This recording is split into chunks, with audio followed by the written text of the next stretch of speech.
সংগ্রামী সাথী এবং বন্ধুগণ, এই বছর অগাস্ট মাসের 6 তারিখ খুনি হাসিনাকে ফেরতের দাবিতে আমার দল জাকপার পক্ষ থেকে ভারতীয় দূতাবাস ঘেরাও করতে এসেছিলাম। সেদিন বাড্ডার মোড়ে আমাদেরকে পুলিশ থামিয়ে দিয়েছিল।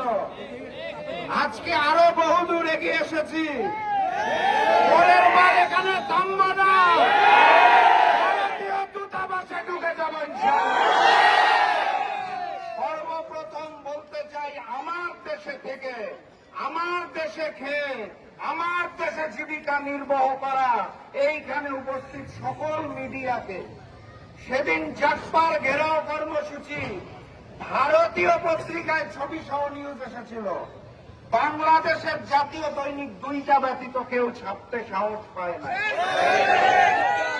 2টা ন্যাশনাল টেলিভিশন ছাড়া কেউ ফুটেজ দেখানোর সাহস পায় নাই। বাংলাদেশের মিডিয়াকে বলতে চাই, বাংলাদেশে থেকে বাংলাদেশে ভারতের গোলামি আমরা মেনে নেব না। এরপর বলতে চাই বাংলাদেশের রাজনৈতিক দলগুলোকে, আপনারা মনে করেন ক্ষমতায় থাকতে হলে বোধহয় হিন্দুস্তানের বন্ধুত্ব প্রয়োজন।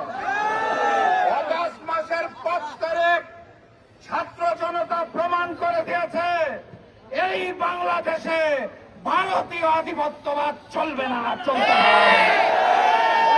যারা নতুন করে নরেন্দ্র মোদী আর হিন্দুস্তানের সাথে বন্ধুত্ব করতে চাইছেন, সেই বড় দলকে বলতে চাই, নতুন জালেম হবেন না। বাংলার পবিত্র মাটিতে ভারতীয় আধিপত্যবাদ চলবে না। সর্বশেষ আমি হিন্দুস্তানকে বলতে চাই, আমার দেশের সীমান্তে হত্যা চলবে না, অবৈধ পুশিং চলবে না। 54টি অভিন্ন নদীর পানির ন্যায্য ইচ্ছা লাগবে। খুনি হাসিনাকে ফেরত দিতে হবে।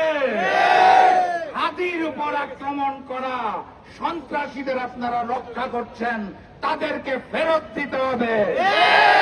দ্রুততম সময়ের মধ্যে ফেরত না দিলে, আপনারা নাকি 71-এ আমাদের সহযোগিতা করেছেন, আমরাও মুক্তিকামী 7 সিস্টারকে সহযোগিতা করতে।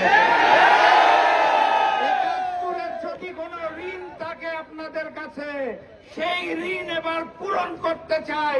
7 সিস্টারকে স্বাধীন করে রাখতে। আর আমার দেশের প্রশাসন যারা পিছিয়ে দাঁড়িয়ে রয়েছেন, তাদেরকে বলতে চাই, বাংলাদেশের মুক্তিকামী জনতাকে আপনারা রুখতে পারেন, ভারত থেকে আসা গুলি রুখতে পারেন না কেন? আপনাদের কাছে তথ্য থাকার পরেও আপনারা যদি হিন্দুস্তানি গোলামি করার জন্য প্রস্তুত থাকেন, তাহলে আপনাদের বিরুদ্ধে আরো একটি অভ্যুত্থান হবে ইনশাআল্লাহ। নতুন বাংলাদেশে হিন্দুস্তান এবং হিন্দুস্তানের কোন বন্ধুত্বকে আমরা মেনে নেব না ইনশাআল্লাহ। নারায়ে তাকবীর, নারায়ে তাকবীর। দিল্লি না ঢাকা, দিল্লি না ঢাকা, গোলামি না আজাদি, গোলামি না আজাদি, ইনকিলাব, ইনকিলাব। আবারও দেখা হবে, আবারও কথা হবে। চোখ কান খোলা রাখবেন। কোন হিন্দুস্তানি ষড়যন্ত্রের সামনে আমরা মাথা নত করব না ইনশাআল্লাহ।